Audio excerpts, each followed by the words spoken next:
What's up everyone, this is Mr. Arate here. How are you guys doing? So in today's video, I'll be going through some risk management techniques for options trading. So as you know, personally, I preach to you guys to always be a very good risk manager first before you get started in order to gain consistent profits in the options market.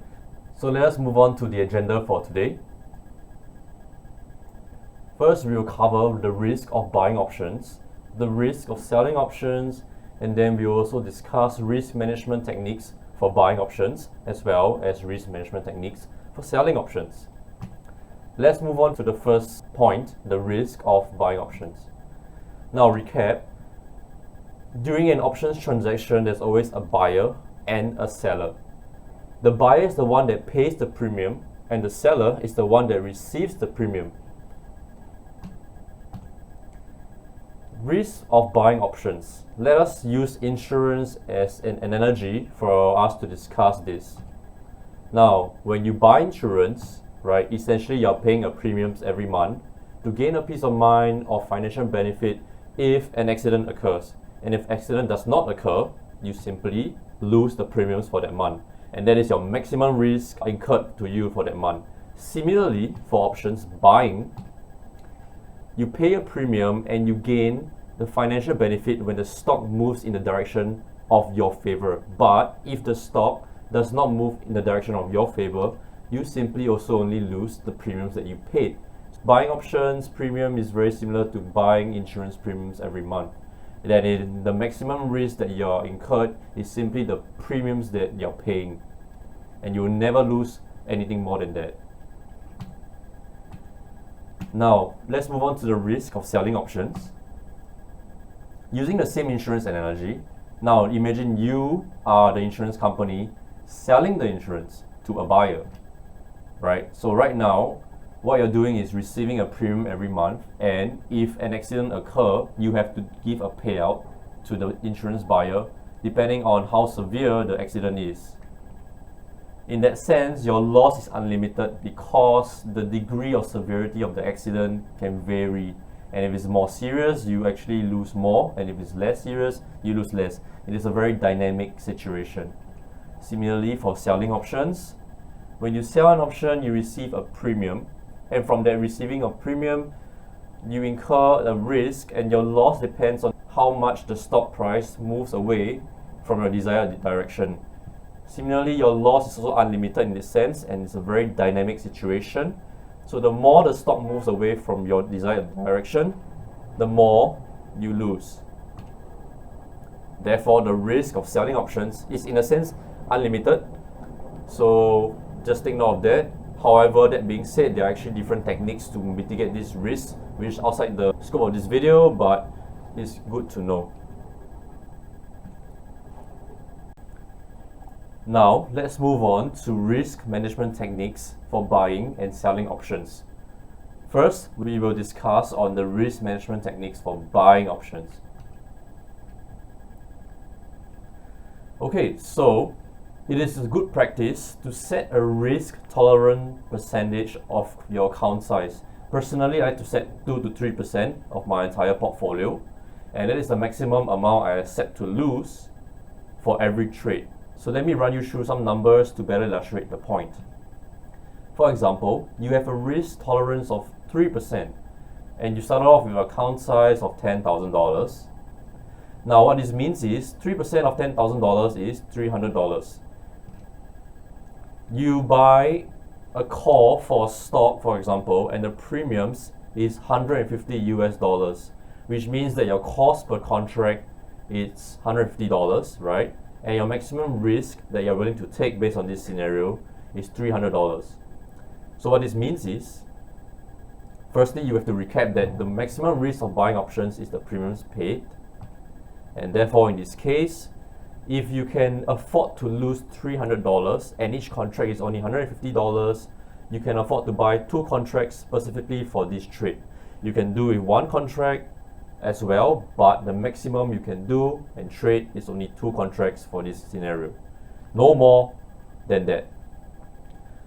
The common mistake made by many beginners or even people who are trading for a long time in options is not being able to know how to calculate their own risk.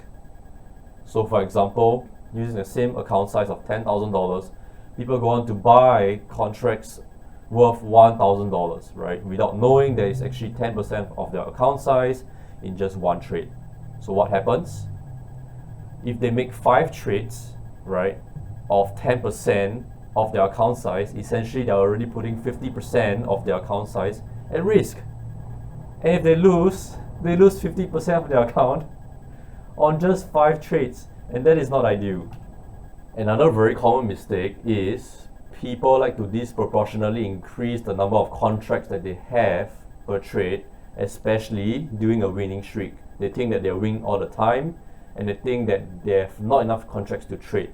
Don't worry guys, we will trade thousands of contracts throughout our entire journey. So don't disproportionately increase your number of contracts above your risk management tolerance. Alright?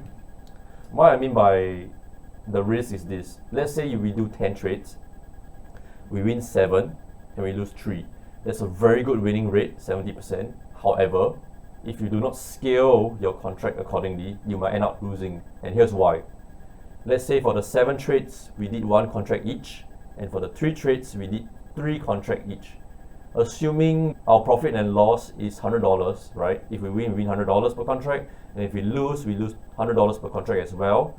The eventual outcome, even though we have won 7 out of 10 trades, is a net loss of $200 for this scenario, because the person disproportionately increased the number of contracts above his risk management tolerance.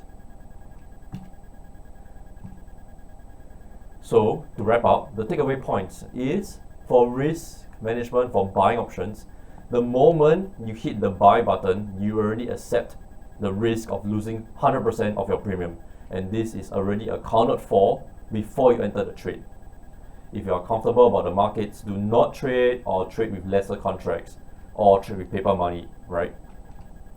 If you already entered the trade and the trade is going against you, what you can do is 2 things, okay? First thing is you can cut loss and move on, or you can just wait for a chance for recovery. And that's the reason why I don't do day trading as well. In day trading, you only have 1 day or less for the trade to recover. However, for option swing trading, which is what I do, let's say you buy a contract with 1 month or 2 month expiry, right? In the first 7 days, let's say the stock does not go in your favor, that's fine. You are losing some money, but if within the next 14, 20, 24 days, the stock recovers, you have a good chance of recovering the trade and even end up with a huge profit.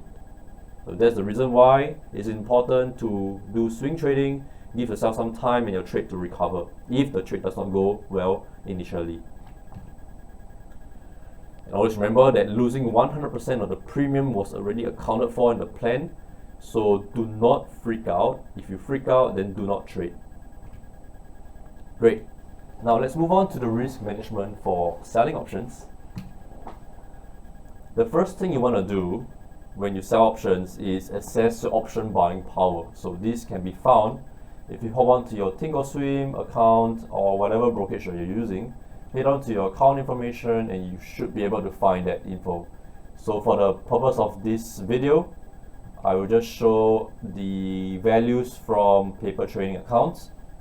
So basically, the option buying power is the available funds you have to perform options trading. It can be buying, it can be selling, it doesn't matter. Now the thing to note is, when you buy options, the option buying power being used is simply the premiums that you paid. So let's say if you buy an option, it's $200, you will use $200 of option buying power. Now, listen up, now for selling, the option buying power is not so direct. It's very dynamic, right? Let's say you sell a put or you sell a call, the option buying power varies according to a set of mathematical formulas which are already being calculated by your broker, right? But the thing to note is it's very dynamic. The full explanation of how the option buying power is calculated can be found in the description box down below. If you want to find out more how it's being calculated, just head on to there. So be sure to check it out if you're interested. Okay, so now risk management for selling options. First thing you want to do is to set an option buying power usage limit. Now, before that, recap that the risk of selling options is, in a sense, unlimited, right? And therefore, I'll show you this example. Let's say option buying power that you have available is $10,000, right? Personally, I like to use 50% to 70% max of my option buying power for selling options. And in this scenario, with the same $10,000, I have about $5,000 to $7,000 of option buying power for me to deploy for selling strategies. And in a sense, the guideline for this case, the option buying power usage limit is the range of $5,000 to $7,000. And the reason for doing so is this: we cannot assume that option buying power required when we execute the trade is going to be the final one required, because the option buying power will fluctuate according to how the option prices and the implied volatility move. There's always a risk that the trade will not go in our favor, and therefore, if that happens, it will eat up even more option buying power. If we do not have any option buying power left, it will result in a negative option buying power, which is not ideal, and you might get a margin call. So what happens if the option buying power becomes too low? You will be unable to perform hedging techniques to mitigate your losses.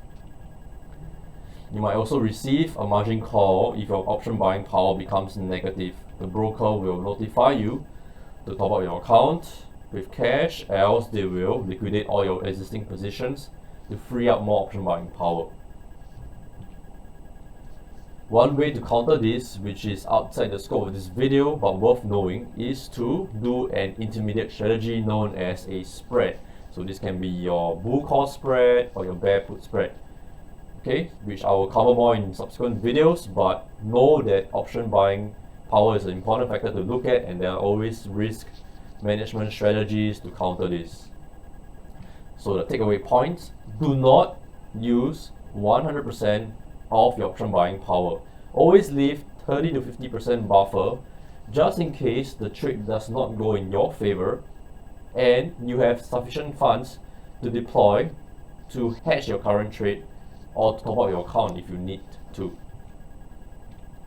Awesome, now that we have covered all these topics, this will solidify your knowledge to be a very good options trader. Remember what I mentioned earlier: to be a good options trader in the long run, in a sustainable way, you have to first be a very good risk manager.